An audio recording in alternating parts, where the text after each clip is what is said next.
किरण के शादी के बाद उसकी सास बेटा और बहू में फ़र्क करती थी। कोई चीज़ होती थी तो अगर बेटा पूछता तो तुरंत कहती, अरे किरण ने एक बार भी नहीं पूछा, अब ये कैसे करूं।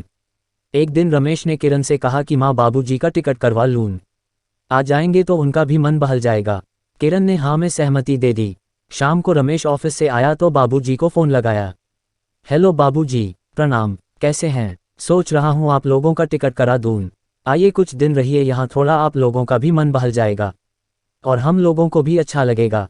बाबूजी ने बोला, अरे बेटवा बहू का क्या इरादा है? उसने तो कभी नहीं कहा, जब वो बुलाएगी तभी आएंगे।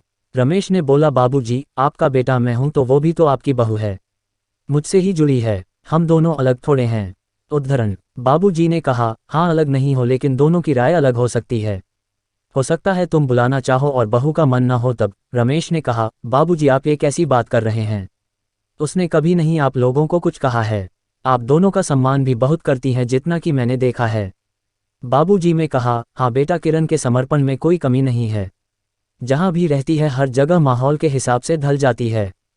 तो बाबूजी आपको फिर किस बात की कमी नजर आ रही है? ठीक है, अगर किरण के बुलाने पर आएंगे तो मैं बोल देता हूँ।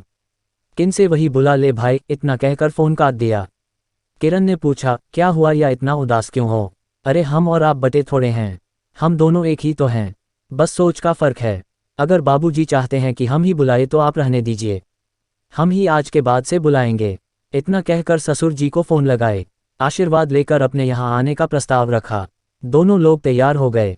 रमेश ने टिकट कर दिया, दोनों लोग ट्रेन में बैठ गए।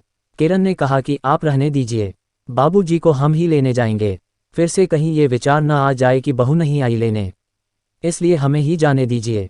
मेड आएगी तो काम करवा लीजिएगा, कहते घर से निकल गई। गाड़ी स्टेशन पर पार्किंग में लगाकर स्टेशन के तरफ बढ़ रही थी। तब तक कुली के साथ दोनों लोग आ रहे थे।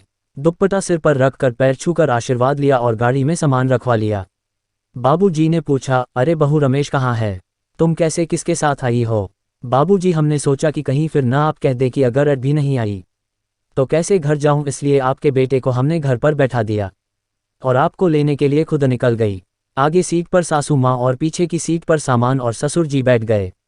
घर के तरफ गाड़ी तेज रफ्तार में निकल ली। 25 मिनट लगा, घर आ गई। घर आने के बाद सब चाय नाश्ता लिए और फिर स्नान करके पूजा पाठ करके खाना खाए। शाम का समय हुआ। ड्राइंग टेबल पर फ्रूट लगा था, लेकिन बहू का इंतजार होता था। बस किरण ला कर दे तो ठीक है, अन्यथा खुद से कोई काम या कोई चीज़ नहीं लेते थे। एक दिन रमेश ने देखा तो इस तरह का भेदभाव तो अपने पिता और माँ से बात किया और समझाया। बोला, बाबूजी आप अपना घर नहीं समझेंगे तो किरण गांव में जाएगी तो किस हक से जाएगी? क्या वो अपना घर समझ पाएगी? इसलिए प्यार और सम्मान से रहिए, उसी में आनंद आएगा आपको भी और हम सभी को। किरण मुझसे अलग नहीं है।